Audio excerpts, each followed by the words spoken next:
안녕하세요. 오늘도 서연살롱을 찾아주셔서 감사합니다. 저는 40대 후반의 여성이에요. 대학교 때 갑작스러운 교통사고로 부모님을 잃게 되었어요. 형제도 없어서 저는 졸지에 혼자가 되었죠. 음대를 다니고 있던 저는 유학의 꿈도 포기해야 했어요. 어떻게든 혼자서 살아갈 방법을 찾아야 했고, 대학을 졸업하자마자 음악학원을 열었어요. 제가 피아노 전공이어서 피아노를 주로 가르쳤고, 그 외에 제가 할 수 있는 성악 레슨도 했어요. 원래 노래를 잘해서 성악을 하려고 했었거든요. 제가 대학은 괜찮은 데를 나와서 그걸 중심으로 홍보지를 만들어서 학생들을 모집했어요. 그렇게 온 학생들을 정말 열심히 가르쳤고, 아이들 실력이 쑥쑥 늘어나자 그 다음부터는 학생들이 저절로 채워졌죠. 주로 초등학교 다니는 애들을 가르치다 보니 재밌기도 했지만 힘들기도 했어요.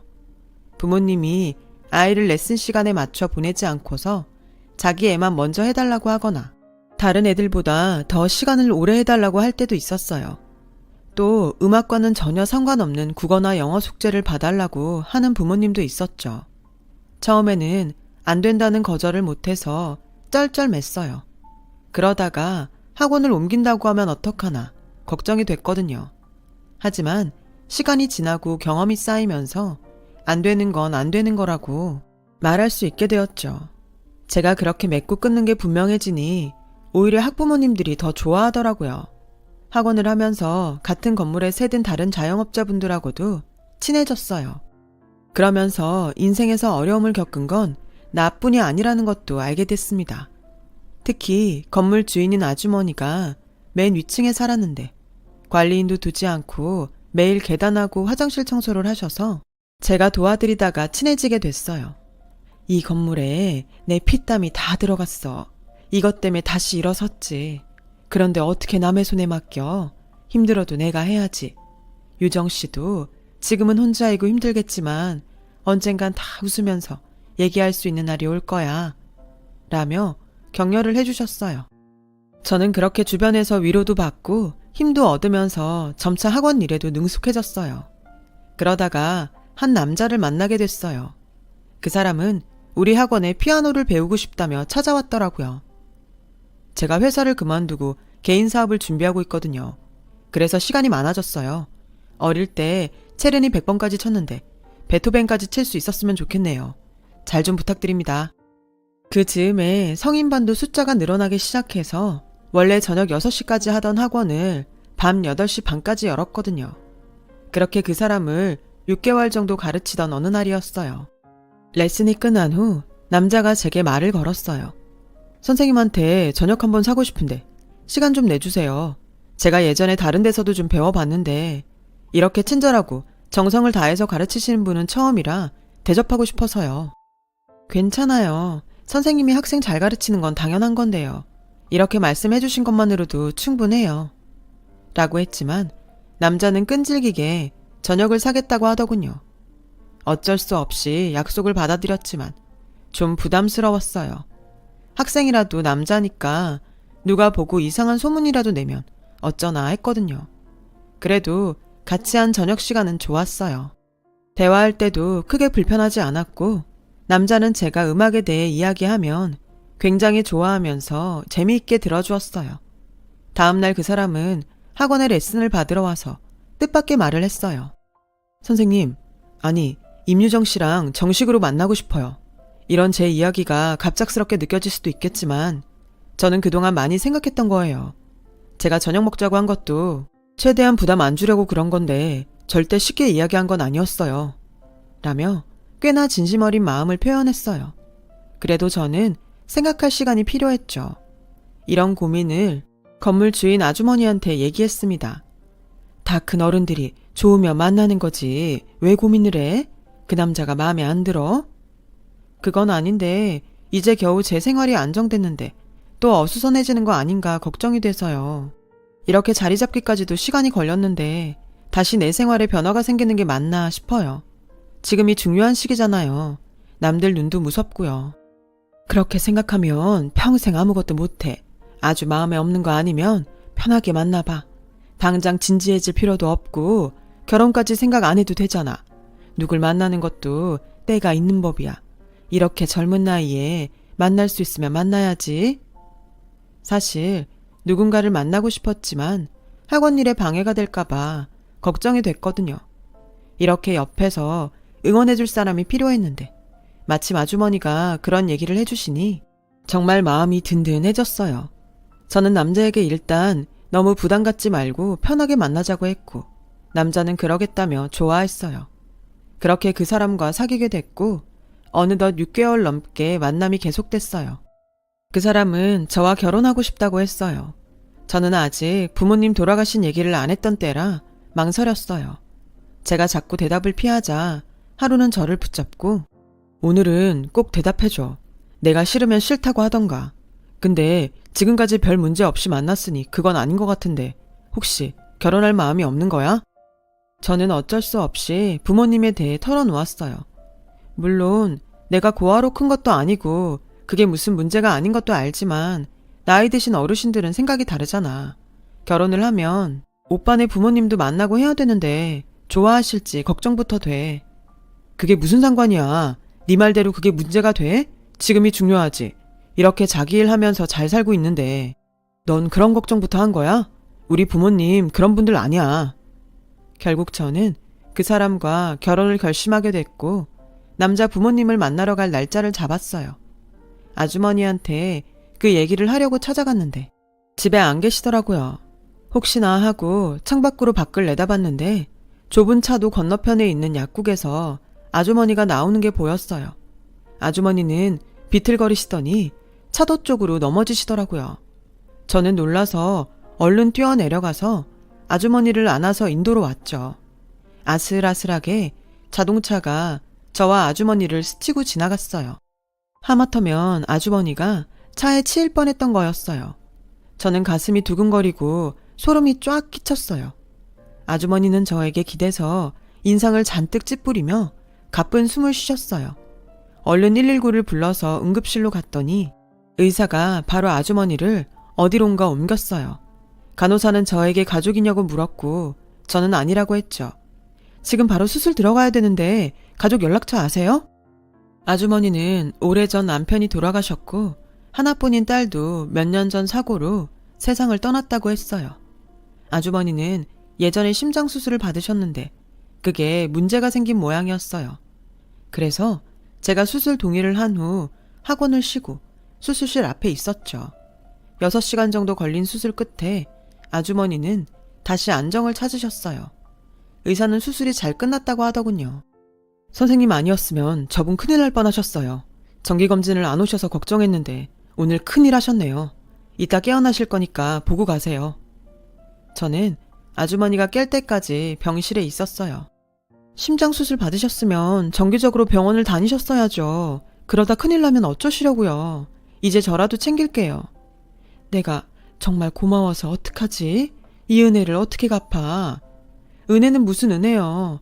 아줌마를 보면 엄마가 생각나서 좋단 말이에요. 그러니까 건강하세요. 알았어. 내가 앞으로 조심할게. 병원도 잘 다니고. 라며 제 손을 꼭 잡으셨어요. 그렇게 정신없이 한 주를 보내고 남자 집에 갈 날이 되었어요. 저는 너무 긴장해서 음식도 제대로 못 먹었어요. 학원 자리는 좋은 데에 잡았네. 건너편에 아파트 단지 있고 조금만 가면 초등학교 있고 시내랑 멀지 않아서 직장인들도 있고 한 달 수입은 대강 얼마나 돼? 라고 남자 어머니가 노골적으로 물어보자 남자는 엄마는 초면에 뭘 그런 걸 물어봐. 안 그래도 잔뜩 긴장해서 물도 제대로 못 마시는데 넌 벌써부터 편드는 거야? 내가 못 물어볼 거 물어봤니? 어차피 한 식구 될 건데 궁금하잖아. 안 그래요 당신? 당신도 궁금하죠? 라며 남자 아버지를 끌어들였고 아버지는 잘 모르겠다며 얼머부리고 방으로 들어가셨어요. 제 언니가 중간에 나서서 이러면 쟤한테도 좋을 거 하나도 없어. 내 친구들도 보면 아들이 며느리 편 들어서 사이 나빠진 게 좀 많은 줄 알아? 네가 처신 잘해야 돼. 저는 만만치 않겠다는 느낌이 들었어요. 다음날 학원 문을 열고 얼마 안 됐는데 남자 어머니가 오셨더라고요. 저는 너무 뜻밖이라 어리둥절해서 제 의자를 내어드리고 얼른 차하고 과일을 준비했어요. 남자 어머니는 들어오는 아이들을 유심히 보더니 학원을 살피더군요. 왜 원장실은 따로 없어? 이러면 애들한테 위신이 안 서잖아. 네가 무슨 접수원도 아니고 왜 문 옆에 방도 없이 네 자리를 둔 거야? 제가 혼자 하는 학원이라 이게 편해요. 아이들 올 때마다 출석 체크하기도 좋고요. 그런 것도 다른 방법이 있을 거 아니야. 너도 참 고지식하다.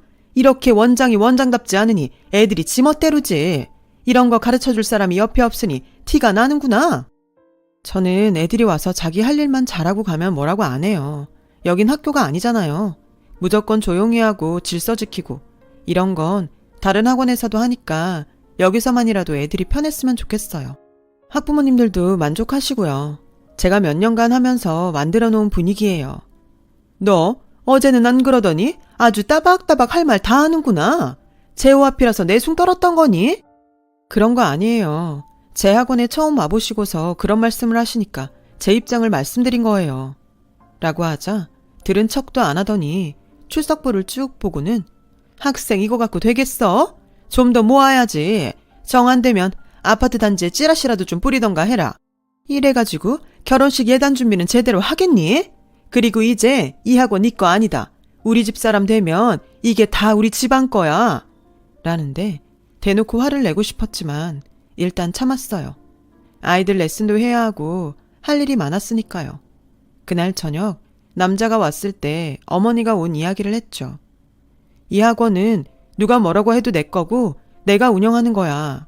이런 식이면 난 결혼 생각해 봐야 될 것 같아. 정말 미안해. 내가 대신 사과할게. 근데 엄마는 별뜻 없이 한 말일 거야. 네가 나랑 결혼하면 가족이 되는 거라고 강조하고 싶었던 거겠지. 이깟 학원이 뭐라고 그렇게 관심을 갖겠어. 이깟 학원이라니? 여긴 내가 몇 년 동안 열심히 가꿔온 내 삶의 터전이야. 오빠는 여길 그 정도로밖에 생각 안 했던 거야? 아무리 오빠 보기에 별거 아닌 것 같아도 그런 식으로 말하면 안 되지. 이깟 학원에 배우러는 오빠는 뭔데 그럼? 그래, 내가 말 실수했어. 근데 좀 그냥 넘어가면 안 돼? 나도 말하다 보니까 그냥 나온 건데 너 좀 너무 따지는 것 같다. 그날 저는 그 남자와 사귄 이후로 제일 크게 싸웠어요. 저는 며칠 동안 연락도 안 받고 남자가 학원에 와도 연습하다가 가라고 하고 진도를 봐주지 않았어요. 제가 가진 걸 그렇게 함부로 대하는 사람은 정말 아니라는 마음만 들었거든요. 남자는 정말 잘못했다며 저한테 몇 번이고 사과를 했어요. 남자가 그런 말을 한 게 처음이기도 했고 실수라면 다시는 그러지 않겠지 하고 저는 사과를 받아들였어요. 하지만 결혼을 서두르고 싶지 않아서 일정을 차일피일 미뤘어요. 그렇게 2달쯤 지났을 때 아주머니가 다시 건물 청소를 시작하셨어요. 아줌마, 벌써 움직이셔도 돼요? 무리하지 말고 쉬엄쉬엄 하세요. 계단하고 화장실 청소 지금까지 했던 것처럼 제가 계속해도 돼요. 괜찮아. 아픈 데도 없는데 가만히 있으려니까 좀이 쑤셔서 못 견디겠어. 그리고 내가 옆에서 우리 유정이도 지켜줘야지. 제가 아주머니 병문안을 갔을 때 자세히는 아니지만 남자 어머니가 찾아왔던 얘기를 했거든요. 저는 정말 눈물이 날 만큼 고마웠어요. 말씀만이라도 그렇게 든든할 수가 없더라고요. 그리고 얼마 안 가서 남자가 저보고 다시 자기 집에 가자고 하더군요. 내 동생 경호 알지? 걔도 결혼할 사람이 생겨서 집에 오기로 했거든. 그래서 다 같이 밥 먹으면 어떠냐고 하니까 엄마 아빠도 좋다고 하셨어. 이번에 가서 오해도 풀고 서로 관계도 회복하면 좋잖아. 라며 저를 열심히 설득했어요. 이렇게까지 말하는데 안 간다고 하는 것도 예의가 아닌 것 같아서 알겠다고 하고 아주머니한테 선물로 뭐가 좋을지 의논을 했죠. 동생 여자친구도 오면 비교될 텐데 어떻게 해야 될지 걱정이에요. 저번에 가져갔던 선물도 그렇게 마음에 들어하는 것 같지 않았거든요. 너무 어렵게 생각하지 말고 할 수 있는 만큼만 해. 마음이 중요한 거지. 내가 과일 진짜 좋은 거 갖다 놓는 가게 알아. 거기 전화해서 바구니 하나 해달라고 할게. 진짜 고급 과일도 취급하는 집이거든. 그렇게 아주머니는 과일 바구니를 준비해 주셨고 저는 한우 세트를 준비했어요. 아주머니는 선물이라며 과일 바구니 값을 받지 않으셨어요. 인사 잘하고 와. 어땠는지 갔다 와서 얘기해줘. 저는 감사하다고 인사를 하고 선물을 소중히 들고서 남자 집에 갔어요. 남자는 현관에 나와서 반갑게 선물을 받았어요. 와, 이 과일 진짜 좋아 보인다. 어디서 샀어? 아주머니가 신경 써서 준비해 주신 거야. 아주머니? 아, 그 청소하시던 분? 하더니 좀 실망한 표정으로 식탁에 툭 내려놓더군요. 남자는 아주머니가 건물 주인인 걸 모르고 있어서 그런가 보다 했어요. 남자 부모님도 그 말을 들었는지 과일에는 관심도 없고 한우만 보셨어요. 마음이 좀 상해서 말이 없이 있는데 남자 동생과 여자친구가 왔어요. 남자 어머니는 호들갑을 떨면서 현관에 나가 그 여자를 맞이했어요. 남자 말로는 동생 여자친구가 무슨 대기업 임원 딸이라고 하더군요. 남자 어머니는 잘 왔다며 그 여자가 갖고 온 커다란 백화점 과일 바구니를 봤더니 아우, 이것 좀 저리 치워라! 라며 제 과일 바구니를 팔꿈치로 밀어서 바닥으로 떨어뜨리는 거였어요. 그걸 남자는 또 발로 밀어서 부엌 냉장고 옆으로 처박아 놓더군요. 저는 더 이상 참을 수 없어서 두 사람을 제치고 과일 바구니를 품에 안았어요. 오늘은 제가 있을 만한 자리가 아닌 것 같네요. 실례가 많았습니다. 라며 과일 바구니를 들고 그 집을 뛰쳐나왔어요. 정말 서러운 눈물이 하염없이 쏟아지더군요. 남자는 저를 따라 나오지도 않았어요. 집에는 가고 싶지 않은데 과일 바구니를 들고 어딜 돌아다니기도 그래서 학원으로 갔더니 마침 아주머니가 집에서 내려오시더라고요. 아주머니는 저를 보고 환하게 웃으시다가 과일 바구니를 보고는 그 집에 안 갔어? 무슨 일이 있었던 거야? 라고 하시는데 그만 눈물이 터져버렸어요. 제 얘기를 다 들으신 아주머니는 제 손을 꾹 잡으시더니 일단 한숨 돌리고 나서 그 남자한테 오늘은 미안했다고 전화해. 그리고 부모님하고 같이 좋은 데서 대접하고 싶다고 약속을 잡아. 그 다음은 내가 알아서 할게. 저는 어떻게 하실 건지 물어봤지만 아주머니는 일단 저보고 남자한테 전화부터 하라고 하셨어요. 아주머니가 시키는 대로 남자한테 전화해서 식사 약속을 잡았어요. 약속날 나갔더니 남자 부모님은 저를 보자마자 떨떠름한 표정을 짓더군요. 게다가 남자 아버지는 자기는 친구들과 근처에서 만난다며 바로 일어났어요. 그런 식으로 저한테 분풀이를 하는 것 같았어요. 남자 어머니는 대뜸 저한테 내가 오늘 재호만 아니었으면 이 자리 나오지도 않았어. 그게 뭐 하는 짓이니? 처음 인사하는 사람이 온 자리에서 그러고 뛰쳐나가? 아무리 부모가 없어서 못 배워도 그렇지 그 정도 교양도 없니? 가져온 선물 도로 가져가는 건 또 뭐니? 지금까지 너 혼자 어떻게 살았는지 모르겠지만 우리 집안은 그런 집 아니다. 정신 똑바로 차리고 주말마다 와서 집안일부터 다시 배울 생각해. 제가 며느리도 아닌데 주말마다 거기 가서 집안일을 왜 해요?